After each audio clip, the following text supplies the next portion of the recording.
Good afternoon, Paul. Good afternoon. So today is Thursday, the 21st of May, 2020, and it is the lunar observance day of the new moon in the Buddhist calendar. So thank you again for consenting to answer a few questions. The first one is once again pertaining to the current situation. Now that governments are starting to open up a bit to allow more movement, to allow people to get to work and move around a bit, people worry about a second wave of coronavirus or whether things will go smoothly. There's still more things to be concerned about. Would you be willing to address that?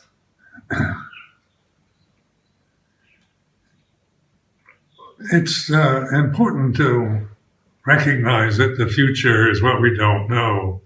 I mean, right now, in this very moment sitting here, tomorrow is the unknown. You know, this is reality, the way it is. It doesn't mean I don't expect tomorrow to be like it I imagine, but the reality, what we're doing with Buddha Dhamma, is awakening to reality, to the way things actually are, not the way we imagine them or the way we've been programmed and conditioned to believe. So, you know, the whole news media is very much, you know, speculating about what will happen in the future with the coronavirus. You know, will it have repercussions? Will it come back? Will it go away forever? And this is happening right now, you know, when we speculate about the future of the coronavirus. What it is at this very moment is imagination, or speculation is thinking. We're thinking about the future, imagining, you can imagine the worst scenarios, or that it's all going to disappear and everything will return to what we want it to be. Hopefully, you know, that's an imagination, that's a wish. But the reality is we don't know. And so this not knowing is wisdom, you know, recognizing the future. Nobody knows the future. You know, it's because it hasn't happened yet, so there's no memory of it.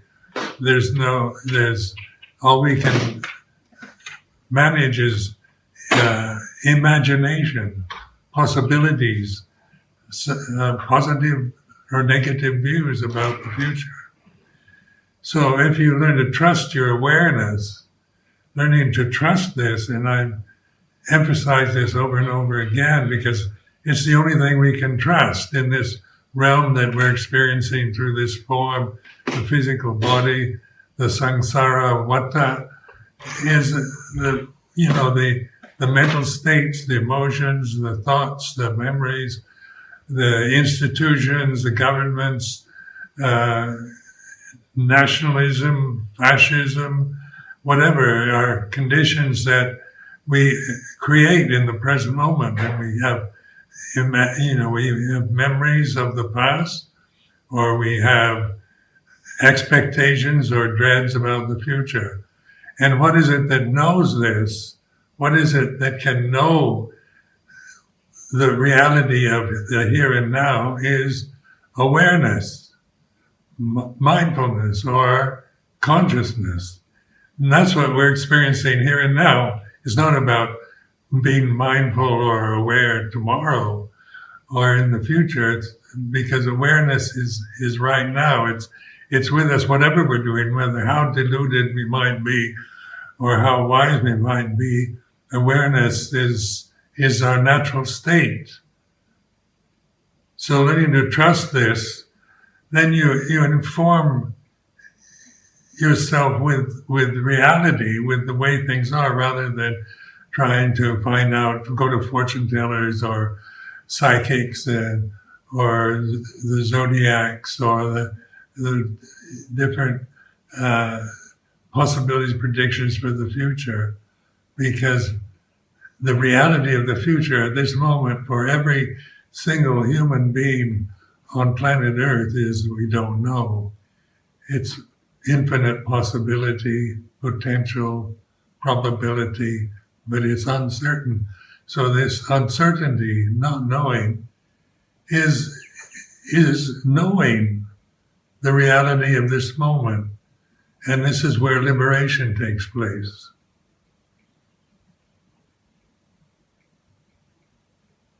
In terms of training oneself, how does one practice developing perspective on thinking like that, on speculating about the future? Well, it's like you're aware that you're imagining the future. You know, if you pay attention to your thinking, you know, because the future is all thinking, you know, so it's very obvious that you're aware when you're thinking of tomorrow, next year, 2021, what will happen with the coronavirus and so on. You know you're thinking. So this is knowing. Thinking is like this. Whatever you're thinking, whether it's reasonable or nonsensical or positive or negative, it's still thinking. Thinking is a condition that arises and ceases in the present. And Dhamma is timeless. It's not about time, about Dhamma in the future, Dhamma of the past. Dhamma is here and now. And we, you know, when we reflect on the characteristics of Dhamma, is apparent here and now, timeless. Well, timelessness is always here and now. It's not timeless tomorrow. It's about the way it is at this very moment that we're thinking about the future.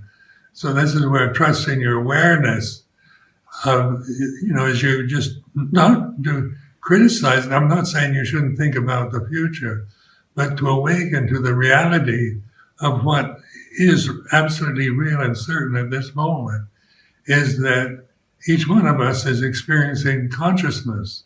This is the experience of here and now at this, you know, wherever you might be. And as you keep reminding yourself, like reflecting on the past, what is yesterday right now as I'm sitting here? You know, what is yesterday? And it's a memory. So I remember, you know, the things that happened yesterday or last year or 10 years ago. It's all memory, whether it's just an hour ago or the present moment. So the past is the memory, the future is the unknown, now is the knowing. And this is like investigating this to really, not just to believe what I'm saying. It's not a matter of believing these teachings, but they're all investigatory teachings. They're teachings that are pointing to the present reality of here and now. And when the thinking and the worrying sort of becomes obsessive, it's kind of difficult sometimes to step back from that. It's either a very strong mental habit or we're so caught up in it that we don't see ourselves doing that. How can we help ourselves in situations like that? Well, it's this continuous reminding here and now, being aware, like worry. The future is always a problem, you know. It's always something to worry about because we don't know what will happen. We don't know how long we're going to live or have good health or how long the coronavirus will last or how long we'll be locked up in our houses. You know, this is, and then the worry about getting the disease. You know, this is all about thinking. And so it's like really observe when you're worried to make it, to really deliberately think the worry and be the knower of it, to be aware that I'm worried about the future is like this. And as you become aware of thinking, at first you believe that reality lies in the conditions, that I, this physical body, this person here, am worried about the future. We think this is our reality, that this is, I'm the physical body, I'm this personality, and this is reality. But as we begin to observe thought, when we intentionally think and observe thinking, you realize thinking arises and ceases. And as you observe a thought, just the thought, I am worried, just the thought, as you think it ceases immediately. And what is left is awareness. It's empty. Awareness is empty, but it's alive too. It's not empty like dead matter, but it's still consciousness doesn't arise and cease along with words. Words arise and cease in consciousness. And so I am, and the spaces between I and am and worried are not recognized, and we think they're empty, meaningless, without any real importance, so we ignore them. But as we trust in awareness, we begin to awaken to the reality of the pure consciousness that is always present here and now, with the words that we're thinking and the spaces between the words, at the beginning of the sentence, at the end of the sentence. There's always awareness, there's always consciousness. It doesn't arise and cease. It isn't a mood or dependent upon conditions supporting it. It is the unconditioned reality that we're awakening to, and recognizing that what we identify with is empty phenomena. Like, whether you like it or not, your body is a phenomenon. It's empty. It has no, it is not a real person. It's a food body. You have to keep putting food into it to keep it going. And this is the form that we identify with a body that has to rest, has to eat, has to sleep, has to perform the bodily functions. We have to urinate, defecate, and we identify with all this as our reality, when in actuality it is called empty phenomena. It's conditions, it's sankharas that begin and end, arise and cease. The same with your thoughts, with your memories, with your moods, with your perceptions, with what you see, hear, smell, taste, touch, with all thoughts, moods, whatever they might be, happy, sad, depressed, elated, they are empty phenomena.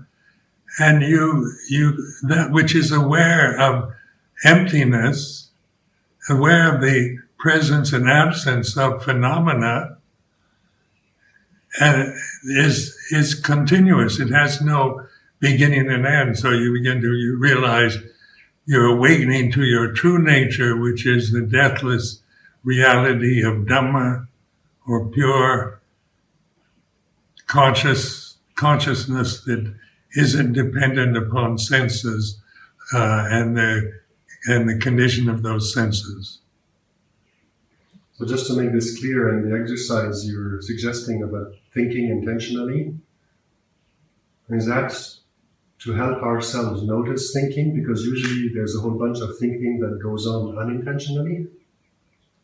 Yeah, to think intentionally. Usually you're trying to stop thinking. With a lot of meditation techniques, it's all trying to focus on one mantra or one object in order to stop the wandering mind, the thinking mind, the restless mind that thinks. And so, in my own experience, I was always trying to resist thinking, trying to get rid of it, trying to control it, trying to annihilate it, because I could see it was, as long as I get caught in my thinking habits, I become obsessed. I become overwhelmed regrets from the past or worries about the future, or I can feel angry about events that happened to me when I was 10 years old. In here, I'm 86 years old.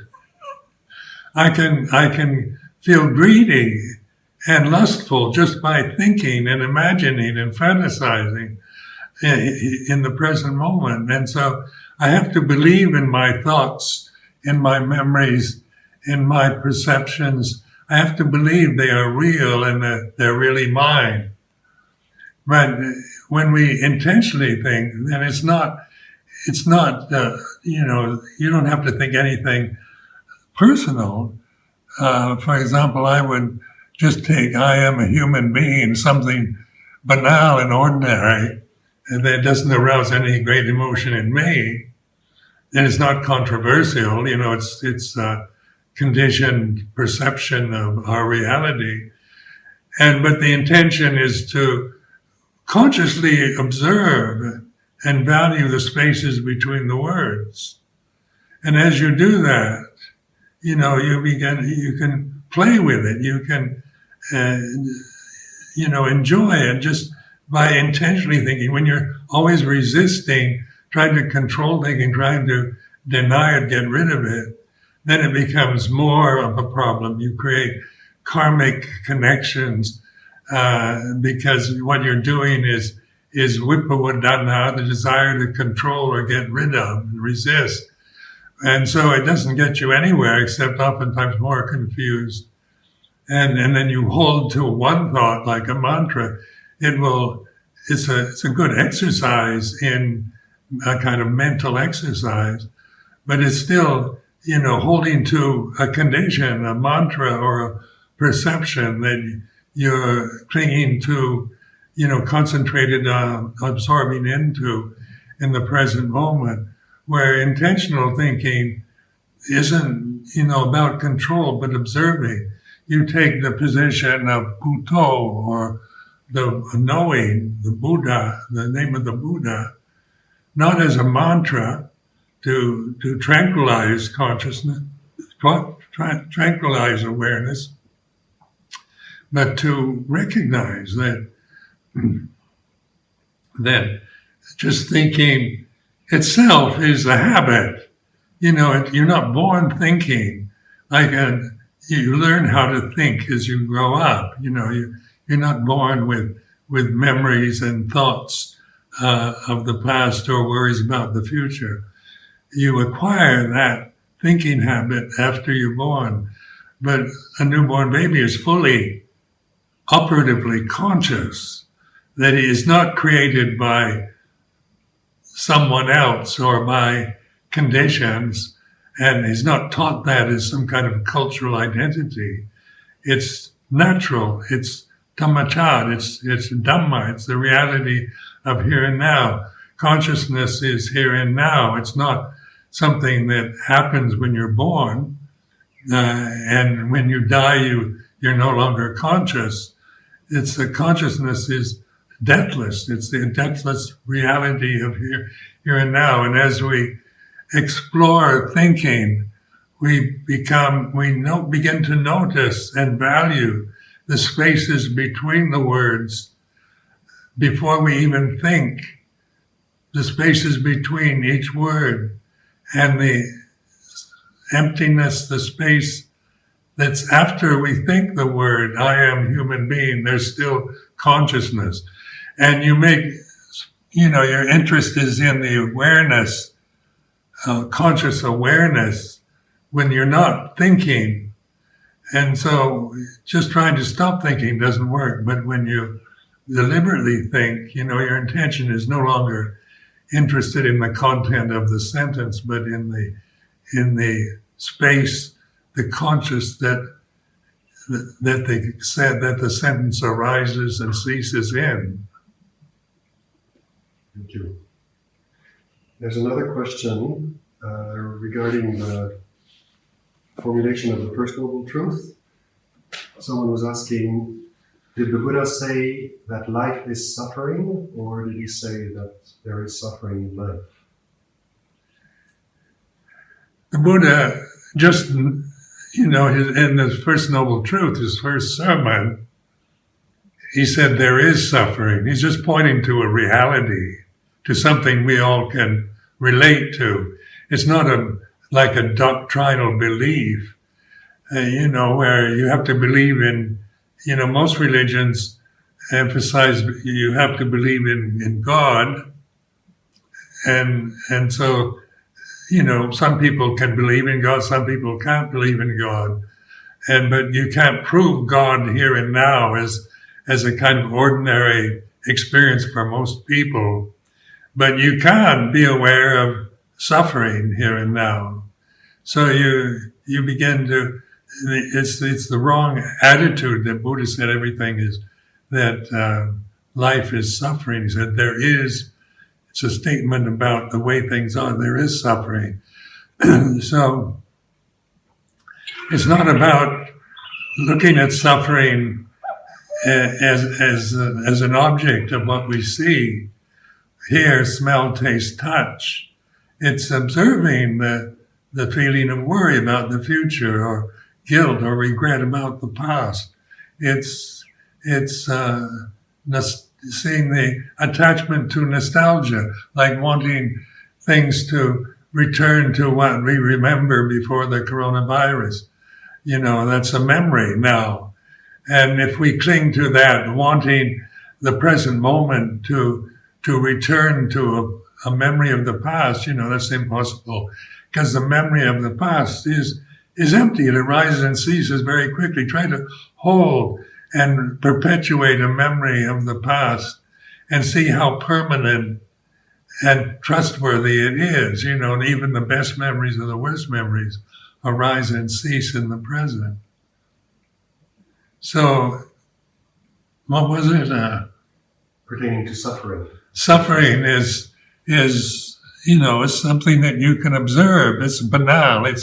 It's an ordinary human experience that all human beings can relate to. You don't believe in suffering. You don't. That's ridiculous to believe that everything's suffering is very depressing.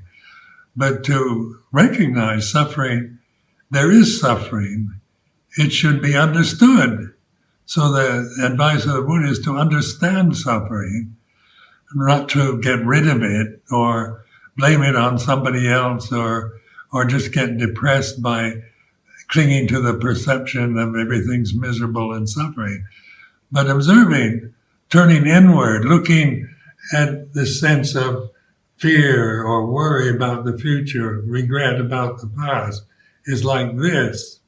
And that which is aware of suffering, that's understanding suffering. You're not looking for a definition in a dictionary, to find out what the Oxford Dictionary says about defines suffering, but you're looking at the reality of worry is suffering. Wanting something you don't have is suffering. Not wanting what you have is suffering. And so, you're observing suffering, that which is the awareness of suffering. That awareness never suffers. Awareness doesn't begin and end, doesn't arise and cease. So it's not, that can't suffer. So that's why liberation is through awareness, not through annihilating suffering. There's another question that is more about the cosmological aspect of Buddhism. There's a belief in some of the Asian Buddhist cultures that at one point during their year, the doors to hell open, and it's an opportunity to make merit, to dedicate to any relatives of us that might be suffering in hell realms. But then people worry whether these days that the gates to hell open, whether demons and ghosts escape and roam the earth for 3-4 days before the gates close again. Can you address that, please? Well, that's a belief, it's not Dhamma. And, it's a belief that can be useful, in the sense of getting people to be generous and thoughtful, keeping the sila, and offering, the merit gained from good actions and good speech, right actions, right speech for the benefit of all sentient beings, that can be a skillful, you can use it skillfully, or you can just believe in it stupidly and believe that the gates of hell, actually there's hell with gates on it and spirit and miserable spirits inside those gates who might be our relatives. I mean, you can believe that, but you can't prove that. There's no proof here and now at this very moment that there's hell, or there are even gates in hell, or that there are any miserable spirits in hell. We might believe that there are, but that's a belief that you create. It's not dumb. It's not reality here and now.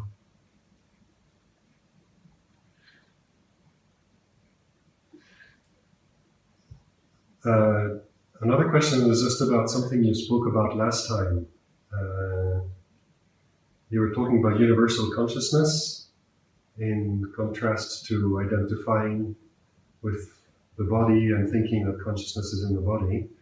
Some people have asked whether there is this kind of ethereal cloud of universal consciousness out there, and almost like there's a sense that we have to unplug from our personal consciousness, which is a delusion, and plug into this other sense of wider universal consciousness out there.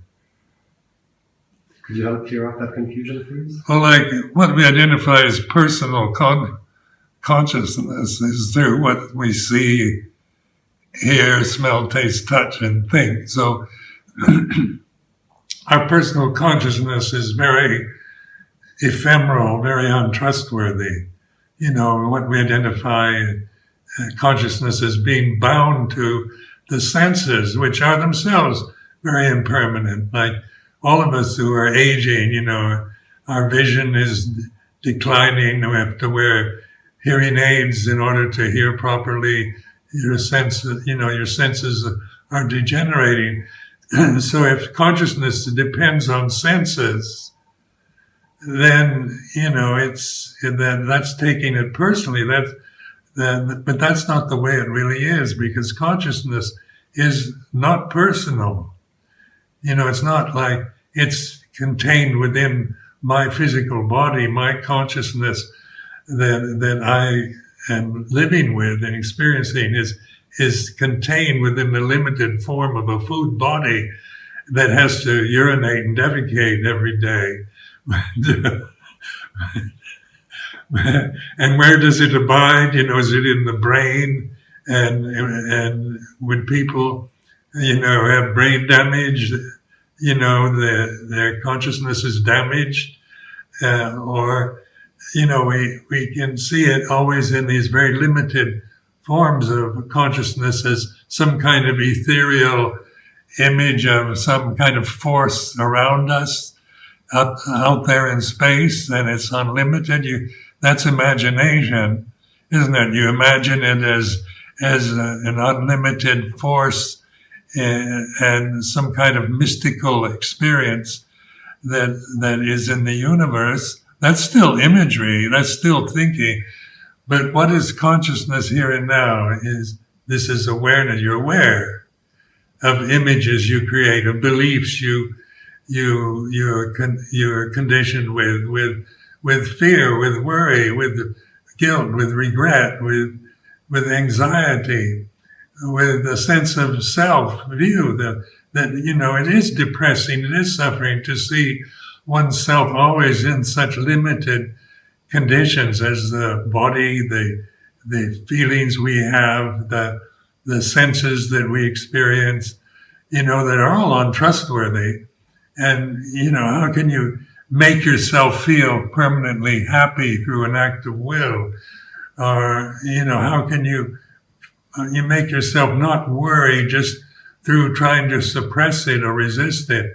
How can you get rid of fear just by positive thinking all the time? How long can you sustain positive thinking?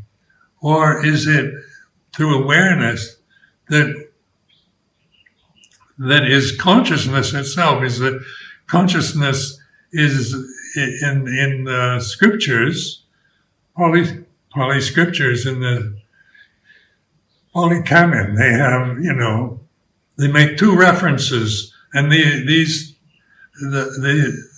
to this state of the Vinyanang Anidasanang Anantang Sapado Habang, consciousness, invisible, infinite, and blissful all around, or being all around. Being and bliss are really the same thing. So this is not given very much importance in the Theravada teachings, because we're usually connecting consciousness to seeing consciousness, hearing consciousness, smelling consciousness, tasting consciousness. And so consciousness is always bound to the senses. But if you realize that you're not limited by your senses, you're not the senses. The senses are impermanent, they're sankharas, they arise and cease according to conditions. And that's what we're experiencing is sensory, or the sensory form of our physical body and its sensory experiences. But what is aware of experience, what is aware of senses, what is aware of suffering as we begin to notice it in the present, as we aware of thought, of seeing, of hearing, smelling, tasting, touching, thinking. That awareness isn't a sankhara. That's anidasanang vinyanang anidasanang anantang sapado pabam. That means perfect, deathless, complete, perfect, aware consciousness that doesn't arise and cease, that what we call the amatta Dhamma, the deathless reality, that's what we really are. We're not what we think we are or believe we are, or have been conditioned to believe that we are these limited forms, the physical body, the memories we have, the fears, the desires, the greed, the anger, the resentments that arise and cease in consciousness. But we're awakening to consciousness, to being aware of consciousness knowing itself. It's awareness of being aware of itself. And that's what mindfulness is, taken to its potential of liberation. It's awareness aware of itself, that we find liberation and absence of suffering. So this is an important question because, being Theravada monk for all these years, one, has investigated these teachings forwards and backwards and sidewards and everything, just to apply it to the reality of experience here and now. So it's not just becoming a Theravada monk and going along with how you interpret Theravada Pali teachings according to the way your mind has been conditioned. Like my cultural background, my cultural conditioning is based on not being like white middle-class American Christian. So that's my whole thinking habit patterns were formed by those perceptions of the American white middle-class culture of my generation and the Jewish Christian religion that was very much differently programmed into me. So when I first encountered Buddhism, I didn't understand anything. I had an intuitive appreciation for it. When I first encountered Zen Buddhism in the 1950s, it awakened me in a intuitive way, but intellectually I couldn't tell you what it was about. If you asked me what Zen Buddhism is about then, I wouldn't be able to say anything. I don't know. but this sense of intuition or apperception, apprehension, intuitive apprehension is what is coming not from the intellect anymore, from the thinking mind, but from the reality that we are. So even though I'm conditioned, culturally conditioned, religiously conditioned in a certain way, that tends to have an influence on how I read the scriptures. So I remember reading the Majjhima Nikaya before I ever ordained or started meditation. And of course, my whole tendency was to try to, was influenced by Christian mysticism, by Christianity, and American white middle class values. So I didn't really understand Majjhima Nikaya very well. I appreciated because it was Buddhist and it's supposed to be a wise text, but I hadn't meditated. I hadn't really contemplated the teachings. I was just interpreting them from an already biased, conditioned viewpoint. And then ordaining, living in Thailand the first 10 years, and meditating with Luang Por Chah. He's always pointing to the reality of here and now. And then I began to see, break through the limitation of white middle class American conditioning and Christian conditioning to trusting in the apperception of the ability, intuitive awareness, which is not conditioned by culture or religion, which is apparent here and now. So that's the insight we get through meditation, through reflecting on the Four Noble Truths. There are the three aspects of each Noble Truth, the 18 insights of an Arahant. Thank you very much, Luang Por.